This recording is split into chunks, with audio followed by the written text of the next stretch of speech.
ఘోరంగా తపస్సు చేయటం మొదలుపెట్టాయి. సూర్యనారాయణమూర్తిని ప్రార్థించాయి. తర్వాత ఆయన ప్రత్యక్షమయ్యాడు. దేనికోసం మీరంతా తపస్సు చేస్తున్నారు ఘోరంగా అని అడిగితే, అయ్యా స్వామి, మేము ఈ మలిన పదార్థాలన్నీ తిని తిని తిని మా జీవితం ఇంతేనా? పైగా మేము అరిచేటువంటి అరుపు కా కా కా అంటాము.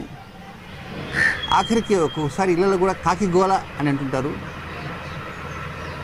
కనుక మా గతి ఏమిటి అని చెప్పారు.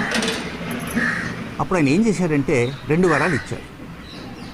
మొదటి వరం ఏంటంటే, శ్రాద్ధ కార్యక్రమాలు చేసిన రోజున, అంటే తద్దినాల కార్యక్రమాలు చేసిన రోజున ఆ పిండాన్ని కాకికి పెడతారు.